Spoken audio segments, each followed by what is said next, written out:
Hello students, welcome back. बच्चों, आज हम लोग करंट इलेक्ट्रिसिटी के सेल्स की बात करेंगे और सेल के कॉम्बिनेशन की बात करेंगे। सर्किट के अंदर सेल का कॉम्बिनेशन कैसा होता है। सेल का कॉम्बिनेशन दो तरह का होगा, सीरीज और पैरेलल कॉम्बिनेशन। आज की थ्योरी में हम लोग दोनों कॉम्बिनेशन की बात करेंगे। बिना टाइम वेस्ट के मैं शुरू करता हूँ, सीरीज कॉम्बिनेशन को पहले पढ़ाता हूँ। सीरीज कॉम्बिनेशन को समझने के लिए देख लो आप बच्चों, क्या होगा। मान लो कि एक सर्किट है, ठीक है, और यहां पर है और मैंने यहाँ पर दो सेल्स लगा दिए हैं, ठीक है। यहाँ दो सेल्स मैंने लगा दिया ऐसे, ठीक है। और इसका जाहिर सी बात है, इसका कुछ ना कुछ इंटरनल रेजिस्टेंस भी होगा और इसका कुछ ना कुछ इंटरनल रेजिस्टेंस भी होगा। क्लियर है क्या? इसके ईएमएफ को मान लेते हैं E1, ठीक है, और इसके ईएमएफ को मान लेते हैं E2। यहाँ इसका इंटरनल रेजिस्टेंस R1 है और इसका इंटरनल रेजिस्टेंस R2 है। क्लियर है क्या? हम पढ़ने क्या जा रहे हैं वो समझिए। जब यहां पर सेल के कॉम्बिनेशन की हम बात करेंगे, मैं आपसे ये कह रहा हूं कि मान लो मैं इस कंडीशन को यहां से इसको दो सेल को हटा के एक सिंगल सेल लगाना चाहता हूं। अब जाहिर सी बात है कि जब दो सेल यहां सीरीज कॉम्बिनेशन में है और यहां मैं एक सिंगल सेल लगाना चाहता हूं, ठीक है, तो उसका कुछ ना कुछ टोटल ईएमएफ होगा, that is called E equivalent. वही मेरे को फाइंड करना है कितना होगा, और आर भी कुछ ना कुछ होगा, that is called R equivalent. बात मेरी समझ आ रही है? मैंने क्या किया, मैं क्या कराने जा रहा हूं, सीरीज कॉम्बिनेशन में दो से ज्यादा भी हो सकते हैं, वो 4, 5, 6, 8, 10 बहुत सारे सेल्स हो सकते हैं। इनका टोटल ईएमएफ कितना होगा, ई इक्विवेलेंट, और टोटल इंटरनल रेजिस्टेंस कितना होगा, आर इक्विवेलेंट। ये दोनों फाइंड करने में जा रहा हूं। अब ध्यान से समझिएगा कैसे होगा। देखिए, जब सेल की बात आएगी बच्चों, सेल की बात, जैसे मानो ये सेल है, ठीक है, ईएमएफ ई है, रेजिस्टेंस आर है, और ये किसी एक्सटर्नल रजिस्टर से कनेक्टेड होगा। जाहिर सी बात है, कहीं ना कहीं इसका कनेक्शन तो होगा ही होगा। सेल का जो टर्मिनल पोटेंशियल होता है, टर्मिनल, इसको छोड़ के इसके किनारे पे जो भी पोटेंशियल होगा V, वो किसके बराबर होगा, सेल का ईएमएफ, अपना EMF minus potential due to internal resistance. V is equal to E minus IR। ये फॉर्मूला ब्रह्मास्त्र है। अगर इस टॉपिक को आप अच्छे से पढ़ना चाहते हो, इस पे कमांड बनाना चाहते हो, तो आपको इस फॉर्मूले को हमेशा याद रखना है कि सेल अगर कोई ईएमएफ ई का है तो पोटेंशियल, टर्मिनल पोटेंशियल कितना प्रोवाइड करेगा, ई माइनस का IR। मेरी बात समझ आ रही है? मान लो मैंने यहां पर इस कॉम्बिनेशन में, यहां मैंने 3 पॉइंट्स के नाम दे दिए, ए, बी, और ये पॉइंट किनारा जो है वो C है, ठीक है। बात समझ आ रही है? मुझे V और A और C के बीच का टोटल पोटेंशियल फाइंड करना है। इनडायरेक्टली मुझे क्या निकालना है, बोलो, VAC निकालना है। और VAC कितना होगा बच्चों, बोलो, VA माइनस का VC। मुझे VA और C के बीच का पोटेंशियल चाहिए, तो क्या होगा, ऐसे लिखेंगे इसको। अच्छा देखो आप लोग ध्यान से, अब VAC जो होगा, यहाँ VA है, VA potential at B। Potential at ये VA का मतलब क्या, पोटेंशियल एट A। बच्चों आप देखोगे यहां पर VAC, इसको मैं ऐसे लिख सकता हूं क्या, VA minus VB plus VB minus का VC। बोलो, कोई दिक्कत है क्या? अब देखिए आप ध्यान से, क्यों ऐसा लिखा मैंने, ये माइनस VB, ये प्लस VB कैंसिल हो जाएगा, तो क्या बचेगा, VA माइनस VC, तो वही तो बच रहा है। लेकिन जैसे ही मैंने ये फॉर्मेट लिख दिया, VA माइनस VB, ये क्या हो गया, पोटेंशियल AB, A और B के बीच का पोटेंशियल, प्लस यहां क्या है, VB माइनस VC, इसका मतलब क्या हो गया, पोटेंशियल बिटवीन B C। ये है क्या, मतलब potential, terminal potential difference at BC, B और C के बीच का पोटेंशियल। अब बीच में कौन है, E2 है। यहाँ AB है, A और B का पोटेंशियल, लेकिन बीच में कौन है, E1 है। तो अब मैंने समझा तो रखा आपको पोटेंशियल लिखने का तरीका। VAC जब मैं लिखूंगा, VAB, AB, तो AB का पोटेंशियल क्या होगा, बोलो भाई, कुछ ना कुछ वहां पर E होगा, तो ये लिखेंगे ना, V बराबर E माइनस IR। और ये AB के लिए लिख रहा हूं, AB, तो AB के बीच में E1 है, E1 माइनस क्या आएगा, IR1। बोलो, बात समझ आ रही है? ये याद रखिए, ब्रह्मास्त्र ये, प्लस VBC, BC के बीच का पोटेंशियल। BC का पोटेंशियल क्या होगा, E2 माइनस क्या आएगा, बोलो, IR2। मैंने करेंट दोनों में सेम रखा है, II, बिकॉज ये दोनों सेल किस कॉम्बिनेशन में, सीरीज में, current will remain same. Condition कितना निकल के आ गया, VAC कितना पोटेंशियल आ गया, बोलो, E1 प्लस E2, ठीक है। और यहां माइनस मैंने कॉमन ले लिया, I कॉमन, तो अंदर क्या बचेगा, R1 प्लस R2, इन दोनों को मैंने एक साथ ले लिया, ठीक है। सो आप देखोगे, इमेजिन करो जरा, सोचो, ये V है और ये E है, टोटल E कंबाइन हो गया ना दोनों, AC के बीच का निकाल लिया मैंने ये फॉर्मेट, और ये देखो इससे कंपेयर करो आप। सो यहाँ E है तो ये रहा E का ब्रैकेट, I कॉमन है, I रहा, रेजिस्टेंस की जगह दोनों आ रहा है। सो मैं इसको जब कंपेयर करूंगा, E equivalent minus I R equivalent, so E equivalent कितना निकल रहा है, अलजेब्रिक सम ऑफ सारे का ईएमएफ, R इक्विवेलेंट क्या निकल रहा है, R1 प्लस R2। सो बच्चों सीरीज कॉम्बिनेशन की जब बात आएगी, बच्चों जब सीरीज कॉम्बिनेशन की बात आएगी, सो E इक्विवेलेंट क्या होगा, E1 प्लस E2 प्लस, बहुत सारे सेल होंगे, बहुत सारे, तो डॉट डॉट डॉट डॉट क्या, EN। बात समझ आ रही है, बोलो बात समझ आ रही है। और R इक्विवेलेंट का फॉर्मूला क्या निकलेगा, R इक्विवेलेंट क्या निकलेगा, बोलो R1 plus R2 plus dot dot dot dot कितना, RN। बहुत सारे सेल होंगे, N नंबर, तो N number of internal resistance होगा, ये फॉर्मूला आता है। जल्दी से इसको नोट डाउन कीजिए, वेरी फास्ट।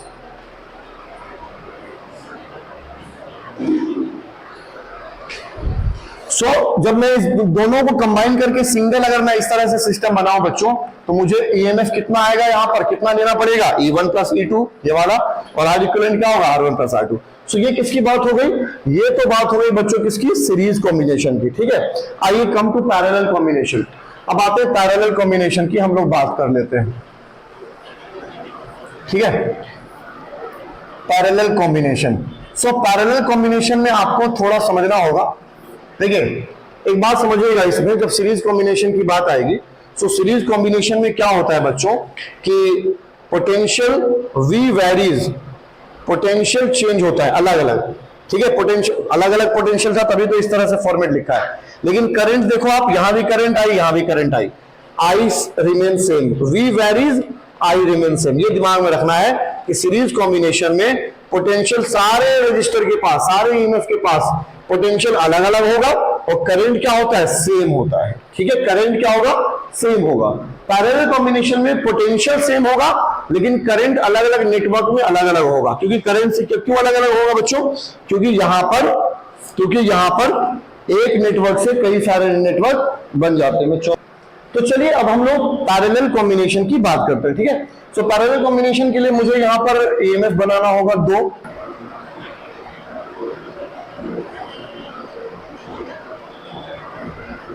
ठीक है। सो ये मान लो यहां पर ये ईएमएफ E1 है और R1 रेजिस्टेंस है, ये ईएमएफ E2 है और ये R2 रेजिस्टेंस है, ठीक है। सो ये क्या होगा, पैरेलल हो गया। अब कितने सेल हो सकते हैं, बहुत सारे सेल हो सकते हैं, ठीक है। सो हम यहां क्या निकालेंगे, अगेन मैं किसकी बात करने जा रहा हूं, E इक्विवेलेंट कितना होगा और R इक्विवेलेंट कितना होगा, इसकी हम लोग बात करने जा रहे हैं। तो सिंपल सी बात है, सिंपल सी बात यह है कि यहां से अगर करंट I जा रहा है, तो इस सर्किट में करंट क्या होगा, I1 होगा, और इस सर्किट में करंट क्या होगा, I2 होगा, क्योंकि पैरेलल हो रहा है। यहां जंक्शन बन रहा है, एक जंक्शन से 2 नेटवर्क निकल रही है, ठीक है। सो आप क्या करो, यहां लिख सकते हो कि टोटल जो इनकमिंग करंट I वो क्या होगी, टोटल आउटगोइंग करंट के सम के बराबर होगी। I बराबर क्या होगा, I1 प्लस I2। क्लियर है क्या। इसको नाम दे देते हम लोग पॉइंट A, और इसको नाम दे देते हम लोग पॉइंट B, ठीक है। सो और ये E1 है ईएमएफ, और ये E2 सेल है, ये E1 सेल है, ये E2 सेल है। सो आप देखो बच्चों कि E1 सेल वाले सर्किट में, E1 वाले जिस नेटवर्क में E1 लगा हुआ है, पहला वाला सेल, वहां पे ब्रह्मास्त्र को लिखूं मैं। ब्रह्मास्त्र क्या है, V बराबर E माइनस IR। सो V जो होगा इस सर्किट में, देखिए समझना, इन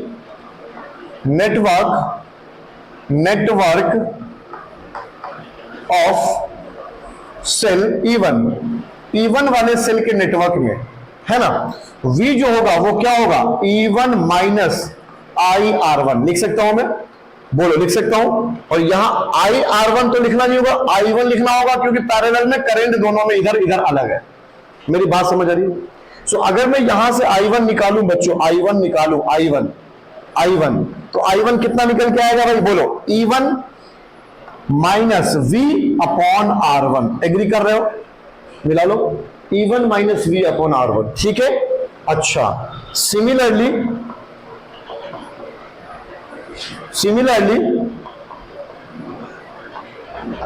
इन नेटवर्क ऑफ सेल E2 वाले अगर मैं नेटवर्क की बात करूं, सो वहां जो V होगा, V को मैं V लिख रहा हूं क्योंकि इस वाले नेटवर्क का पोटेंशियल, इसका टर्मिनल पोटेंशियल इसमें जो ड्रॉप है और इसमें सेल की वजह से दोनों में बराबर होगा पोटेंशियल, क्योंकि पैरेलल कॉम्बिनेशन में पोटेंशियल रिमेन सेम, क्योंकि हायर कंसंट्रेशन लोअर दोनों का सेम है। बात समझ आ रही है?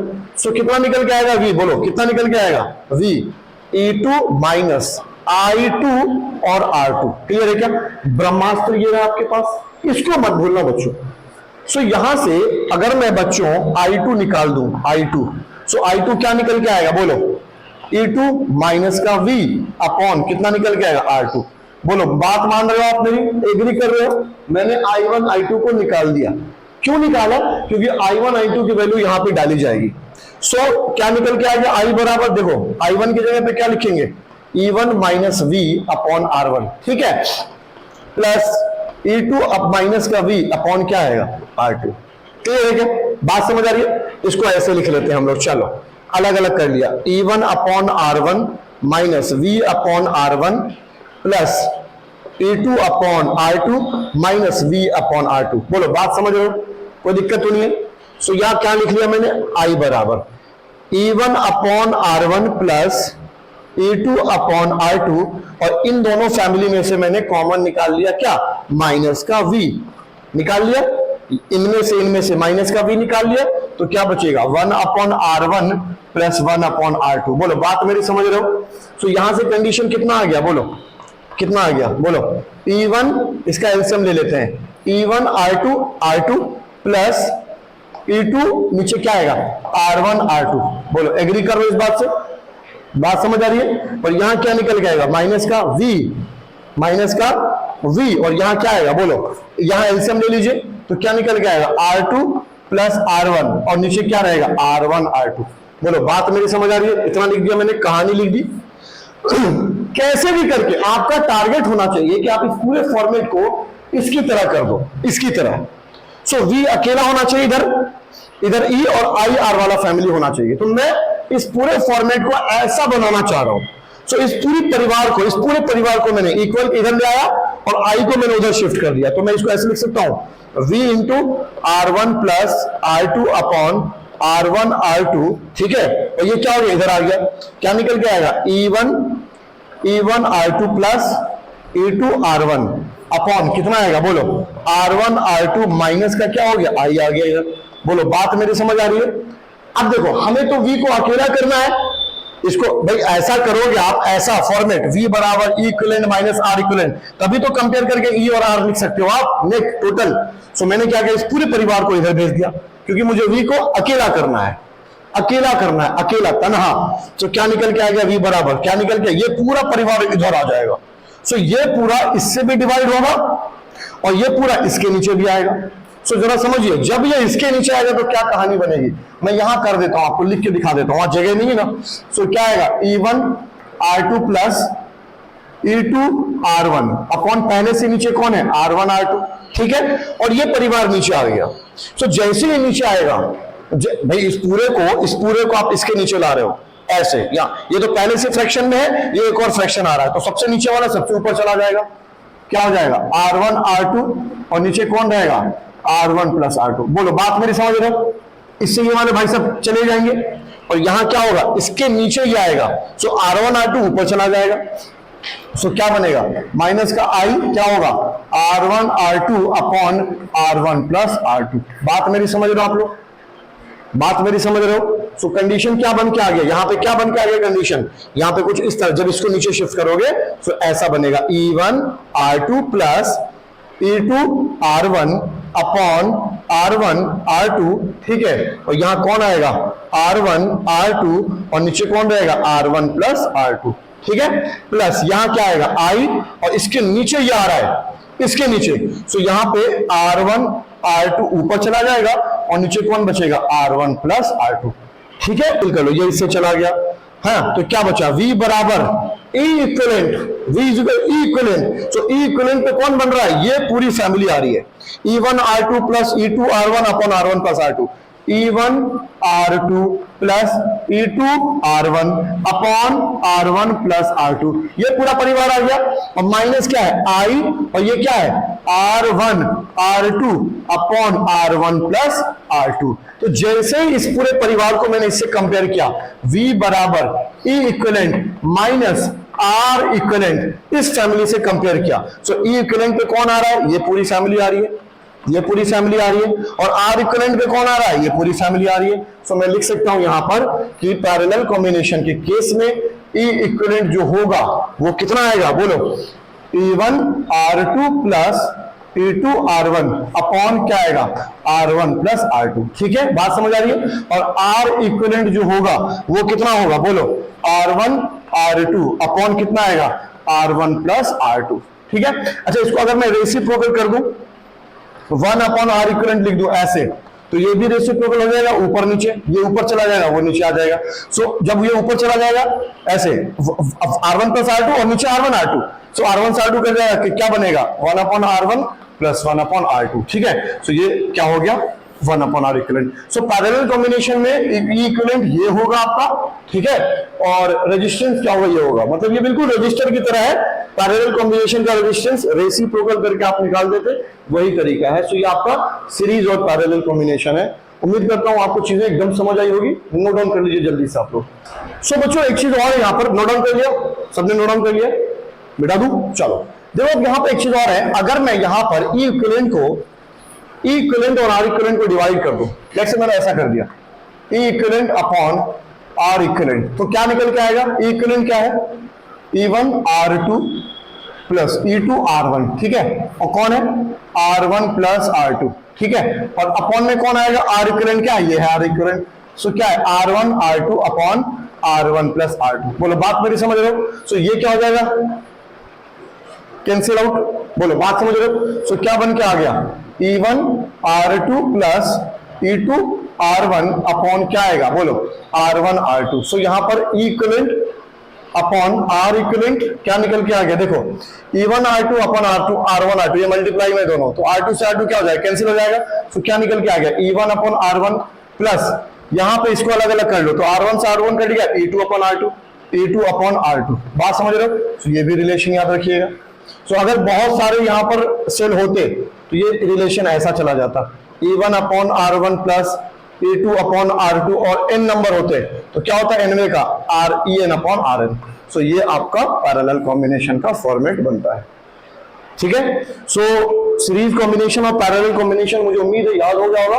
आप बस इसको याद रखना ब्रह्मास्त्र को। ठीक है, सो अब हम बात करेंगे यहाँ पर एक स्पेशल केस के बारे में, जो कि है, चलो देख लेते हैं क्या होने वाला है। सो बच्चों हम बात करेंगे condition for maximum current passing in series combination of cells. ठीक है, सेल्स के सीरीज कॉम्बिनेशन में वह कौन सा कंडीशन होगा जिसमें सर्किट से मैक्सिमम करंट पास होगी, उसके बारे में। मान लीजिए ये मेरे पास एक सीरीज कॉम्बिनेशन है, ठीक है, ये मेरे पास एक सीरीज कॉम्बिनेशन है सेल का, और यहां एक एक्सटर्नल रजिस्टर भी लगा हुआ है, रेजिस्टेंस R, एक्सटर्नल रजिस्टर। जाहिर सी बात है जब आप, ये सबके इंटरनल रेजिस्टेंस है बच्चों, ठीक है, और यहाँ एक और सेल लगा लो लास्ट में, कितने सेल होंगे इसके अंदर, मान लो n नंबर ऑफ सेल। ठीक है, इसका अपना होगा, बोलो बात समझ आ रही है। सो जब सीरीज कॉम्बिनेशन में सेल्स होंगे तो टोटल ईएमएफ कितना होगा बेटा, बोलो टोटल ईएमएफ क्या होगा, सबका ईएमएफ कितना है ई, और रेजिस्टेंस भी मैं सेम ले लेता हूं, सेम ईएमएफ सेम रेजिस्टेंस के सेल्स लगे हुए हैं। सो टोटल ईएमएफ कितना होगा, मान लो कितना है यहाँ पर n है, n नंबर ऑफ सेल है तो NE होगा। टोटल रेजिस्टेंस कितना होगा बच्चों, टोटल रेजिस्टेंस बोलो कितना होगा, कितने सेल लगे हुए हैं इसमें, n नंबर ऑफ सेल मान लीजिए आप। ठीक है, तो n नंबर ऑफ सेल है सीरीज कॉम्बिनेशन में, resistance R1 plus R2 plus R बराबर रेजिस्टेंस n लगे NR होगा। अच्छा, और एक्सटर्नल रजिस्टर एक और है कैपिटल R, ये मैंने लिख लिया। बोलो बात समझ आ रही है, क्लियर है क्या। सो अगर मैं आपसे कहता हूं टोटल करंट निकालिए, करंट, तो करंट क्या होता है भाई, आपको मालूम है करंट ओम्स लॉ के अकॉर्डिंग क्या होगा, V upon R, potential upon resistance.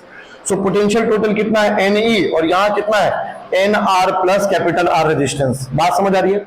अब हम बात करेंगे कि ये मैक्सिमम कब होगा, करंट मैक्सिमम कब होगा और मिनिमम कब होगा। पहला कंडीशन ले लीजिए, करंट मैक्सिमम किस पे डिपेंड करेगा, नीचे की वैल्यू पे, रेजिस्टेंस पे। भाई रेजिस्टेंस कम होगा तो करंट ज्यादा होगा, रेजिस्टेंस ज्यादा होगा तो करंट कम होगा। अब यहां पर रेजिस्टेंस में दो फैमिली आ रही है, ये एनआर है, मतलब टोटल इंटरनल रेजिस्टेंस की वजह से रेजिस्टेंस, और इस कॉम्बिनेशन ऑफ सेल का जिससे कनेक्शन है एक्सटर्नल रेजिस्टर, वो कैपिटल आर है। सो अगर मैं मानो कि एन आर, कैपिटल आर जो है वो बहुत बड़ा है एन आर से, मतलब कैपिटल आर की एक्सटर्नल रेजिस्टेंस की वैल्यू इस सेल के टोटल रेजिस्टेंस से बहुत ज्यादा है। सो एन आर को मैं अप्रोक्सीमेटली 0 ले सकता हूं। सो जैसे ही एन आर 0 हो गया, करंट आई बराबर कितना निकला, एन ई अपॉन, यहां क्या बचेगा, एन आर, और ये एन आर तो 0 हो चुका है ना एन आर, तो नीचे कौन बचा, कैपिटल आर। बोलो ये तो 0 हो गया। सो यहां आप देख रहे हो एन है इनटू में ई अपॉन आर। यार ई अपॉन आर का मतलब क्या हो गया, ई अपॉन एक सेल और अपॉन रेजिस्टेंस, मतलब क्या हो गया, एक सेल से निकलने वाला करंट। अच्छा, ये करंट एक सेल से प्रोड्यूस हो रहा है और मल्टीप्लाई क्या हो रहा है, एन हो रहा है, कितने सेल है, एन नंबर ऑफ सेल। तो यहां पर जो पोटेंशियल, जो करंट आ रहा है वो एन टाइम्स है, कितने टाइम्स आ रहा है, N times of current, 10 times of current of किस सेल का, वन सेल। बोलो एक सेल से जो करंट आ रहा है उसका n टाइम हो रहा है, तो यही तो मैक्सिमम कंडीशन हो जाएगा। सो मैक्सिमम करंट का पास कब होगा, जब एक्सटर्नल रेजिस्टेंस की वैल्यू टोटल इंटरनल रेजिस्टेंस से बहुत ज्यादा हो। बात समझ आ रही है, ध्यान रखिएगा कि टोटल रेजिस्टेंस जो सेल की वजह से है, इंटरनल रेजिस्टेंस, उसकी वैल्यू एक्सटर्नल रेजिस्टेंस से बहुत कम हो जाए, ये वाला ज्यादा हो, तो उस सिचुएशन में करंट इसमें से क्या होता है, मैक्सिमम फ्लो होगा। सेकेंड कंडीशन क्या है बच्चों, अगर मान लो कि आर जो है वो स्मॉलर है एन आर से, ठीक है, आर स्मॉलर है, तो आई बराबर निकालूंगा तो कितना निकलेगा, एन ई, और अब क्या हो गया भाई, आर क्या हो जाएगा, लगभग, आर क्या हो जाएगा लगभग, बोलो आर क्या हो जाएगा, 0 हो जाएगा, क्योंकि एन आर बहुत बड़ा है ना। तो नीचे कौन लिख दिया मैंने, आर 0 हो गया, तो नीचे कौन आ गया, एन आर आ गया, एन से एन कट्टस हो गया, तो ई बराबर कितना आ गया, मतलब ये करंट किससे पास हो रहा है, एक सेल से, करंट पासिंग, करंट ऑफ क्या, वन सेल। भैया यहाँ करंट जो पास हो रहा है इस सर्किट के अंदर कौन सा करंट होगा, केवल एक सेल के करंट के बराबर। यहां एक सेल का करंट था, एन सेल का मल्टीपल, तो ये करंट ज्यादा था, ये करंट कम होगा। सो करंट कम कब होगा, इस सिचुएशन में होगा। क्लियर है क्या, नोट डाउन कर लीजिए, ठीक है, नोट डाउन कर लीजिए इसको बच्चों जल्दी से। अब बात करते हैं पैरेलल कॉम्बिनेशन की। यहां मैं बता देता हूं पैरेलल कॉम्बिनेशन के बारे में। पैरेलल कॉम्बिनेशन, पैरेलल में क्या होगा बच्चों, पैरेलल में ऐसा होता है, ठीक है, मान लो ये है दो सेल लगे हुए ऐसे, ठीक है, यह है E1 रेजिस्टेंस, मान लो E है, बराबर रेजिस्टर का ले रहा हूं, बराबर EMF है और बराबर इंटरनल रेजिस्टेंस भी, ठीक है। बोलो मान लो कि यहां पर, अच्छा पैरेलल है, तो पैरेलल है तो टोटल EMF जो होगा, टोटल EMF बच्चों वो तो बराबर ही होगा ना, E के बराबर, हर जगह बराबर है। यहां मैंने n टाइम किया है क्योंकि सीरीज कॉम्बिनेशन था, यहां E होगा, ठीक है। अच्छा टोटल रेजिस्टेंस अगर मैं बात करूं, total resistance, so total resistance कैसे निकलेगा, दोनों पैरेलल है, तो पैरेलल का पहले निकाल लेते हैं हम लोग। 1/r कितना निकलेगा, 1/r प्लस 1/r, ठीक है। अच्छा जी, तो ये कितने होंगे भाई, भाई मान लो m सेल है, टोटल सेल m है, m ले लेंगे क्योंकि n यहां, चलो n ही ले लो यार, n सेल है। सो यहां पर कितना निकलेगा, n इंटू 1/r, हमें तो R इक्विवेलेंट निकालना है, तो R इक्विवेलेंट जो निकलेगा सर्किट का वो क्या निकलेगा, बोलो ये क्या हो जाएगा, पहले तो ये ऊपर नीचे हो गया R/n, और इसका भी कनेक्शन कहीं ना कहीं किसी एक्सटर्नल रेजिस्टर से तो होगा ही होगा बच्चों, बोलो कैपिटल R का। बात समझ आ रही है, तो कितना निकल के आएगा, R/n प्लस कैपिटल R। बात समझ आ रही है, सो ये क्या होगा, टोटल रेजिस्टेंस होगा पैरेलल कॉम्बिनेशन का, ठीक है। अब बात करते हैं करंट के बारे में। सो करंट जब निकालेंगे हम लोग तो क्या होगा, E upon total resistance, R/n plus capital R। Clear है क्या। सो अब करंट देखो इन दो रेजिस्टेंस पे डिपेंड हो रहे हैं। सो पहला सिचुएशन ले लीजिए, मानो कि R जो है वो बहुत बड़ा है किससे, R/n से, ठीक है, क्या है, बहुत बड़ा है R/n। आपने देखा यहाँ पे R/n आ रहा है, ठीक है। सो अगर R/n बहुत छोटा हो गया बच्चों, सो R/n को मैं लगभग क्या ले सकता हूँ, 0 के बराबर ले सकता है R/n को, तो I बराबर कितना निकल के आ गया, E/R, मतलब ये करंट क्या हो गया, वन सेल के बराबर। E/R का मतलब क्या हो गया, एक सेल का करंट हो गया। So current from one cell, ठीक है, ये पहला कंडीशन हो गया। ठीक है, दूसरा कंडीशन अगर मैं ले लूं यहां पर कि आर जो है वो जो है छोटा है, आर बहुत छोटा है किससे, आर अपॉन एन से। सो आर क्या हो जाएगा, इस बार 0 हो जाएगा।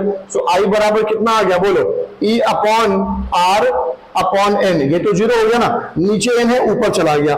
सो क्या आ गया बोलो, N E upon small R. ठीक है, सो ये कितना आ गया, एन इंटू क्या, ई अपॉन आर। बात समझ आ रही है। सो करंट कितना निकल रहा है, एक सेल से निकलने वाले करंट का एन टाइम। तो यहां देखो कहानी क्या आ गया, यहां जब आर अपॉन एन, आर छोटा है तो मैक्सिमम करंट निकल के आ रहा है, एक सेल से निकलने वाला current N time of cell के बराबर। सो यहां पे क्या हो रहा है, maximum current, maximum current pass होगा सर्किट से।